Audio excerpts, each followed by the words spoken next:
বৃষ্টি তার মধ্যে বেরিয়ে পড়লাম। তো কোথায় বেরিয়ে পড়লাম ঘুরতে। তো চলো পুরো ভিডিওটা দেখতে থাকো। আমি বন্দনা। কেমন আছো তোমরা? আশা করি ভালো আছো। তো আর করবো না বকবক। লেটস গো ঝটপট। সবাইকে জানাই বিশ্বকর্মা পুজোর অনেক অনেক শুভেচ্ছা, আন্তরিক ভালোবাসা আর দুর্গাপূজার আগাম শারদীয় শুভেচ্ছা। তো আজকে কিন্তু সকাল থেকেই মানে ওয়েদারটা ভালোই ছিল। বেলা 10টা-11টার পর থেকে এত বৃষ্টি কিছু বলার নেই। সব জায়গায় মনে হয় বৃষ্টি হচ্ছে কিনা অবশ্যই একটু কমেন্টে জানাবে তো তোমরা যে বৃষ্টি হচ্ছে কিনা। আমাদের এখানে কিন্তু মানে এতক্ষণ পর্যন্ত বৃষ্টি হলো, এখনও পড়ছে ঝিরিঝিরি, কিন্তু প্রচুর বৃষ্টি ছিল। আর সকালে উঠে কিন্তু আমার বরের গাড়ি ধোয়া বা পুজো দেওয়া সব কমপ্লিট হয়ে গেছে করে টরে, কিন্তু এখন ভাবছিলাম যে বেরোবো না, সন্ধ্যার সময় হয়তো বেরোবো ঠাকুর দেখতে, কিন্তু যে ওয়েদার মনে হয় না সন্ধ্যার সময় বেরোতে পারবো। তাই ভাবছি বর যাচ্ছে এখন একটু বাজারে কিছু আনতে, বলতে মিষ্টি নেবে, দুধ নেবে, এইসব কিনতে যাচ্ছে বাজারে। তো এখন বাজে বেলা 1:30। তো আমি ভাবছি আমিও যাব।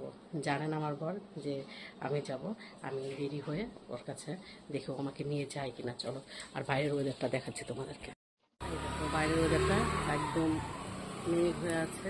আর এই যে হলুদ ফুলগুলো দেখো কত সুন্দর লাগছে না, সবুজের মধ্যে একদম হলুদ, গ্রিন আর ইয়েলো, দারুণ লাগছে। তো চলো দেখি। এদিকে বর দেখেই যাচ্ছে আর নিচে চলে এসেছি। আমি ভেবেছি বর হয়তো রাগ করবে, তো না, ও বলছে কোথায় যাবে তুমি? আমি তো হেসেই পাগল। আমি বললাম চলো না তোমার সঙ্গে একটু ঘুরে আসি, এমনিতে তো সময় হয় না দুইজনে। তো রাস্তায় বেরিয়েছি আর কি সুন্দর মাইক গান বাজছে, আজকে বিশ্বকর্মা পুজো আর এত সুন্দর ওয়েদার।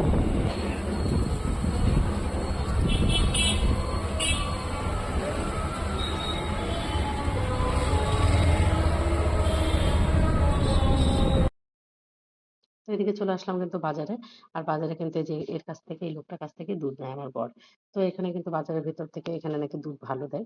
তো বাজারে এসে দুধ নিচ্ছি আর কিছু নেবো মিষ্টি। তো এইসব কেনাকাটা করার জন্য কিন্তু বর এসেছে, তার সঙ্গে আমি এসেছি বরের সঙ্গে ঘোরার জন্য। তো এখন ওর সময় হয় না আর ও বিকেলে বলছে আমি বেরোবো না। তো আমি বললাম তাহলে ঠিক আছে চলো। আর দেখো বৃষ্টিতে রাস্তাঘাটের কি অবস্থা, কিন্তু কিছুই করার নেই, কি করা যাবে, এটা তো আমাদের হাতে নেই। তো এখানে কিন্তু মিষ্টির দোকানে মিষ্টি নিতে চলে আসলাম। আর দেখো জিলিপিগুলো কি সুন্দর সাজিয়ে রেখেছে। আর মিষ্টির দোকানে দেখো থালা একদম খালি। তার কারণ আজকে বিশ্বকর্মা পুজো, আর বিশ্বকর্মা পুজো উপলক্ষে মিষ্টি একদম ভ্যানিশ। আর এখান থেকে মিষ্টি নিয়ে নেবো। সিদের জন্য কিছু খাওয়ার মিষ্টি ও পছন্দ করে, সেগুলো নিতে এসেছি। আর তারপরে এই যে দেখো ট্যাক্সি স্ট্যান্ড, আমাদের বিশ্বকর্মা পুজো হয়েছে, এত সুন্দর ঠাকুরটা করেছে না, অসাধারণ। আমার তো খুব ভালো লাগছে, কিন্তু কাছে যেতে পারলাম না।